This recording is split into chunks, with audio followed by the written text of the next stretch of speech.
Bonjour à tous, dans l'épisode 90 de L'amour est dans l'air. Eda est dévastée par la nouvelle que Serkan ne se souvient pas d'elle et dit à ses amis qu'elle ne va pas tenir et qu'elle a besoin de détruire quelque chose pour ne pas devenir folle. Les amis lui demandent de se calmer en disant que du côté positif il est en vie et que c'est le plus important. Eda dit qu'elle n'arrive pas à comprendre comment il a pu l'oublier et qu'elle pense maintenant qu'il sort avec cela.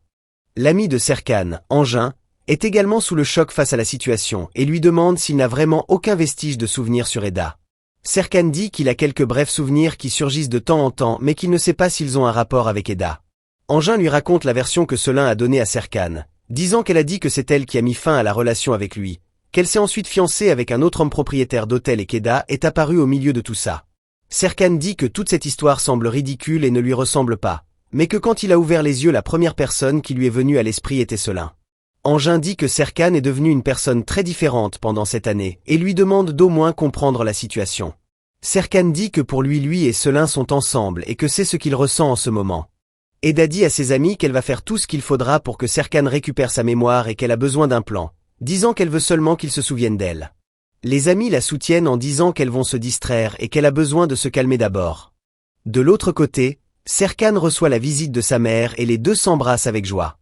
La mère de Serkan en profite pour lui demander de consulter un médecin le lendemain pour un deuxième avis sur la perte de mémoire. Serkan dit qu'il a déjà fait beaucoup d'examens et accepte l'idée d'un deuxième avis. La mère propose alors une fête pour célébrer son retour en invitant tout le bureau. Serkan dit qu'il n'a pas besoin de tout ça car pour lui c'est comme s'il revenait de vacances. La mère insiste en disant qu'elle a amplement de raisons de célébrer. Selin apparaît et rappelle à Serkan la conférence de presse importante qu'ils ont ce jour-là. Les deux font leurs adieux à sa mère et partent. De l'autre côté du bureau, Piril parle avec une amie par téléphone d'une petite chatte qui va avoir des petits, disant qu'elle est nerveuse car elle ne sait pas comment annoncer cette nouvelle à Engin avec qui elle vit depuis peu, inquiète de sa réaction et disant que c'est une nouvelle vie qui change la dynamique du couple.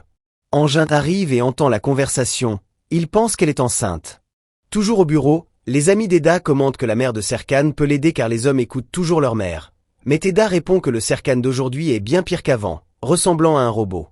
Siriu, le chien de Serkan, apparaît et tout le monde remarque que l'animal est perturbé par la situation de son maître. Eda explique que Siriu s'est habitué à elle pendant les 2 mois où Serkan était absent et que le chien ne veut plus rester avec lui. Eda dit qu'elle est désolée mais qu'elle n'y peut rien. Eda est attristée et Selim dit qu'ils sont attendus à la conférence de presse et qu'ils doivent y aller. À la conférence de presse, Serkan dit que ce furent des jours très difficiles mais qu'heureusement ils sont passés et que l'important c'est qu'il va bien et qu'il est de retour au travail.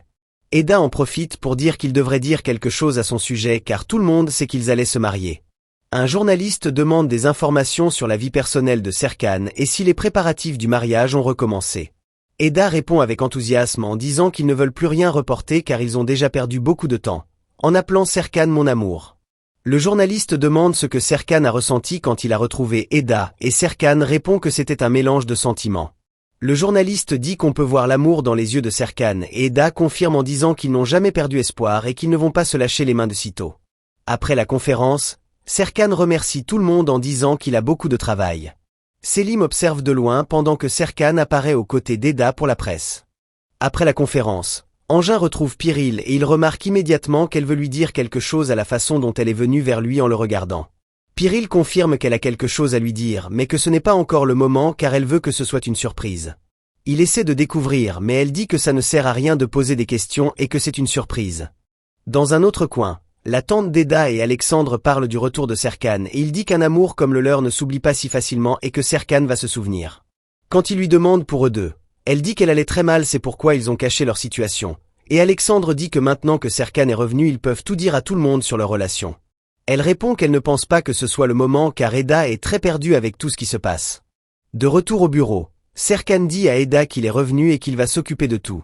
Eda essaie alors de l'emmener à une réunion importante en disant que pendant son absence Eda a pris sa place mais que l'entreprise est au bord de la faillite et qu'il doit aller à la réunion maintenant. Serkan dit qu'à partir de maintenant c'est lui qui s'occupe de tout et que la réunion n'est pas avec Eda.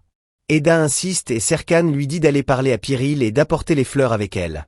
Eda insiste et il affirme qu'elle peut dire ce qu'elle veut car on peut voir qu'elle ne le connaît pas vraiment, ou qu'elle aussi a perdu la mémoire, parce que si elle le connaissait elle saurait qu'elle dit beaucoup de sottises.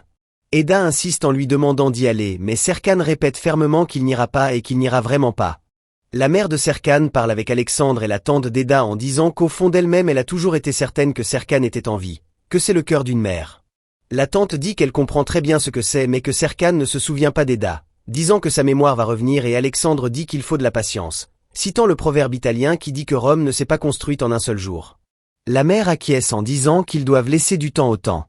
Pendant ce temps, Eda et Serkan sont dans la voiture encore menottés car le serrurier n'est pas arrivé. Serkan se plaint que la voiture est lente et Eda dit qu'elle aurait dû mettre la menotte à l'autre bras pour qu'il conduise comme l'autre fois.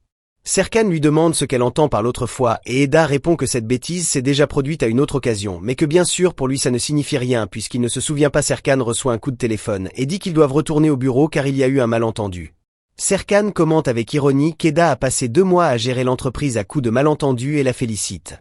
Eda répond qu'il ne sait plus reconnaître le succès d'une entreprise.